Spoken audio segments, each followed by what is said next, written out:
You ever walk into a room and feel all eyes turn toward you? That night, at my wife's work party, I felt it immediately. Laughter, music, clinking glasses. But under the glow of chandeliers, one man stood out. Her coworker. The type who tries too hard. Loud, smug, looking at me like I didn't belong. He didn't know who I was, what I had done, or what I was capable of. He thought I was just the quiet husband tagging along. And when he tried to provoke me in front of everyone, he had no idea that by the end of that night, his view of me would shatter completely. IT started with small jabs. Comments that seemed harmless, but carried weight. So, what do you do all day? Must be nice living off her paycheck. People laughed awkwardly. My wife squeezed my hand under the table.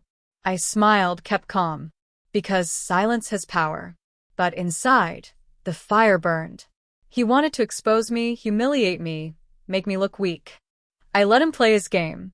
Because sometimes you let the storm build before you reveal the thunder. The truth was, I wasn't just some husband with no story. I had built a career quietly. I had faced failures, grown stronger, and carved a path most people would never believe. But I never bragged. I never wore my achievements on my sleeve. I lived simple, loved simple. That man, though, believed worth was measured by noise, by showing off cars, clothes, titles. He didn't understand that true strength doesn't announce itself. It proves itself when the time comes. He kept going. Hey, maybe your wife can get you a job here. We're always looking for someone to fetch coffee. More laughter. I looked at him and said nothing. My wife looked embarrassed, but I whispered to her, "Trust me, let him talk." Because the secret weapon wasn't anger. It was patience. Revenge, real revenge, is not shouting back. It's revealing truth at the right time, in the right way. And that moment was coming closer as the night went on. Conversations shifted to work achievements. People shared projects, deals, awards. Then he turned to me. So, tell us, what exactly do you do? Or, do you just enjoy free parties? He smirked. Everyone looked at me, waiting. That was my cue. Calmly, I spoke. Actually, I lead a company that partnered with your firm last year on the international account. Silence fell. Eyes widened. My wife's coworkers exchanged looks. The room shifted. Suddenly, the man's smirk faded. He realized he'd been mocking someone whose work he unknowingly benefited from, but I didn't stop there. I explained further. Not to brag, but to show clarity. I told them about the challenges my company faced, how we rebuilt from failures, how we signed contracts that opened doors for hundreds of employees.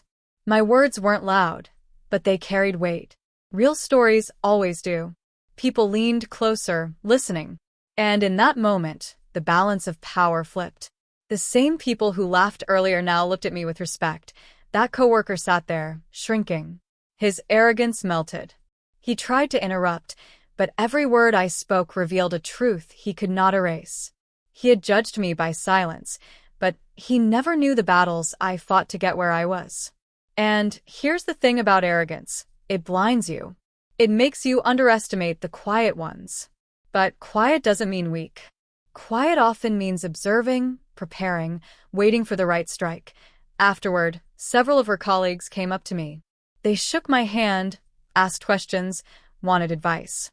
Some even thanked me for keeping partnerships alive that saved their jobs. My wife looked at me, her eyes shining with pride. And that coworker? He avoided my gaze. His energy changed.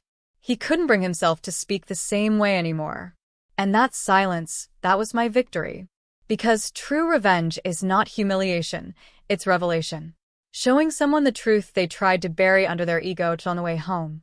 My wife laughed and said, "I've never seen anyone fall so fast in one night."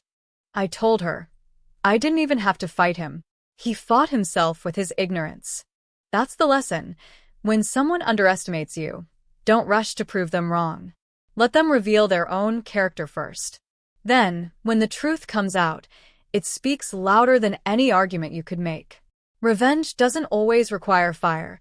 It sometimes requires patience, timing, and calm precision. So, If you've ever been underestimated, mocked, or provoked, remember this story. You don't have to shout to be powerful. You don't have to prove yourself to people who refuse to see your value. Stay patient. Build quietly. And when the time comes, let your truth speak for you. Because when it does, the same people who laughed will sit in silence, realizing they were blind. That night at my wife's party, I didn't just defend my name. I reminded myself that true strength is calm, silent, and undeniable. And once revealed, no one can ever take it away.